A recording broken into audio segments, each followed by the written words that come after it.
Hola a todos, yo soy Roberto, bienvenidos a este canal de fotografía en el que, como siempre, como todas las semanas, nos encanta hablar de fotos, fotos, fotos.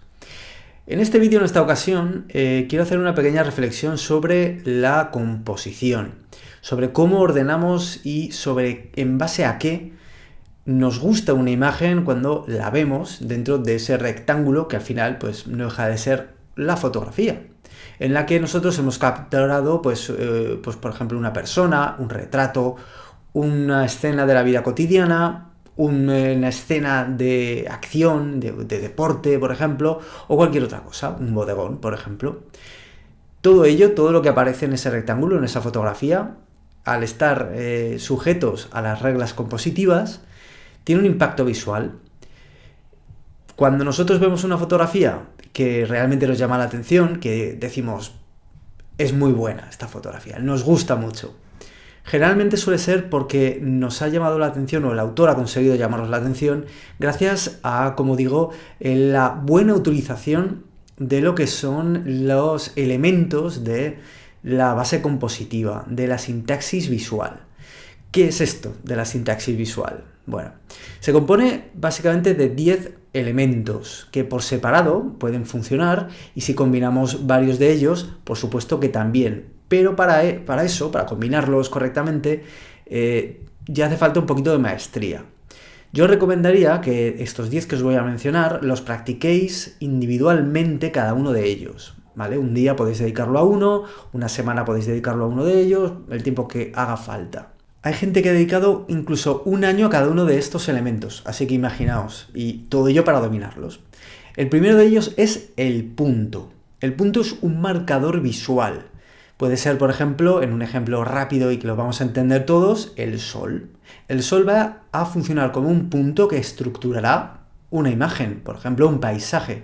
Pero además, en el reparto de pesos de una imagen, conseguirá equilibrarla. Es decir, que si tenemos el sol y una montaña al otro lado, el reparto de pesos va a estar equilibrado y esa imagen va a ser potencialmente muy buena. Porque, como digo, un punto tiene un gran peso dentro de la imagen. Podemos practicarlo. Luego tenemos la recta. La recta incluso puede ser curva. Puede ser una recta que nos indique un punto de fuga, por ejemplo, pero puede ser también rectas simétricas, rectas, pues bueno, como las que podemos encontrar en arquitectura. Esto además nos puede llevar a lo que es la armonía visual, la geometría, así que es muy interesante también practicarla. Como decimos, indica dirección y como podemos observar en un montón de cosas que hay a nuestro alrededor, es una de las más fáciles para practicar. Luego tenemos la forma, que puede ser formas geométricas, como el cuadrado, el círculo, el triángulo, que funciona muy bien, ¿de acuerdo? Y pues por ahí podemos empezar a trabajar. Por ejemplo, pues elementos que formen un todo circular. Por ejemplo, pues imaginaos una bandada de pájaros que pueden formar un triángulo. Todo ello son formas geométricas. No hace falta que sean perfectas, pero sí que el ojo humano los va a identificar rápidamente sin casi nosotros sugerirlo, porque es algo casi, os diría, innato. Y esto va a tener una gran importancia en la composición y un bonito impacto visual. El quinto sería la dirección. Esto es, por ejemplo, está muy ligado a lo que hemos comentado de las líneas. La dirección indica un desplazamiento a algún sitio. Entonces podemos jugar, por ejemplo, con la mirada de la gente. Si tú pones a una persona que está mirando hacia la izquierda y la pones en un lugar más descentrado del encuadre, pues va a invitar a que mires, no te va a sacar de la imagen. Si, por ejemplo, ponemos a una persona mirando hacia afuera de la foto, en un extremo, nos va a sacar de la imagen. Es un ejemplo muy claro, ¿vale? Podemos jugar con todo esto. Y también le va a dar un impacto visual, un recorrido por todo lo que es la fotografía. Tenemos también el tono. Ya sabéis, el rango tonal, por ejemplo. Digamos que el contraste que tenemos entre luces y sombras, el detalle que vamos a capturar de cada uno de ellos. El tono va a ser muy importante, porque podemos jugar incluso con las claves altas y las claves bajas. Ya sabéis, las claves altas que no tienen negro, que el negro se convierte en un gris medio, y la clave baja que no tiene blancos, el blanco se va a convertir de nuevo en tonos grises. Bueno, pues esto es que he llevado al extremo, pero sí que podemos jugar con este rango tonal que además nuestras cámaras nos ofrecen unas grandes posibilidades, al final, técnicamente. El séptimo sería el color. El color es una de las últimas cosas que tenemos que añadir a una imagen. No porque lo tengamos que hacer como si fuera una pintura, sino porque sería lo último que tendríamos que pintar en nuestra cabeza a la hora de, digamos, ese ajuste de la imagen para finalizar y dar cerrada esa foto. Me explico. El color funciona de manera psicológica.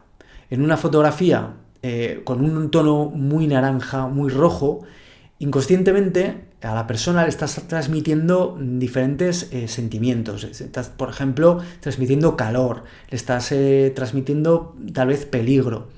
Lo mismo, si tenemos una fotografía con tonos muy azulados, pues está muy bien, por ejemplo, para utilizarlo en ambientes fríos o en ambientes que sugieran algo de misterio. Por ejemplo, el azul para ti pues, puede significar misterio y bien utilizado con el balance de blancos, puedes conseguir pues, que la fotografía no solo tenga un impacto visual, sino que encima tenga un impacto sensorial. Y esto es muy interesante, jugar con estos aspectos. Luego vendría la textura. La textura la podríamos interpretar como patrones, ¿de acuerdo?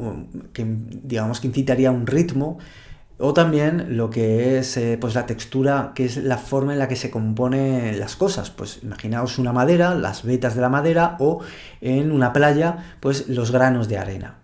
Esto está muy bien porque podemos, primero la textura básica queda muy bien en una fotografía bien conseguida, y luego también podemos tener patrones y repeticiones. Por ejemplo, pues imaginaos lo que es un tablero de ajedrez. Pues ahí podremos encontrar buenas fotografías y aún tendremos mayor impacto visual si rompemos un patrón. Imaginaos de nuevo un tablero de ajedrez con sus casillas en blanco, en negro, pero que además de repente aparezca pues una ficha roja. Pues rompe el esquema, rompe el patrón y tiene un gran poder visual. Además es un punto, recordad, que funciona como marcador y que tiene un gran peso en lo que es el encuadre y la composición general de la foto. Luego tenemos la escala, las dimensiones. Comparar, por ejemplo, tamaños. Imaginaos el tamaño relativo que puede tener una persona cuando está muy cerca del objetivo y estamos utilizando una lente pues, angular, y detrás suyo pues, aparece el típico monumento.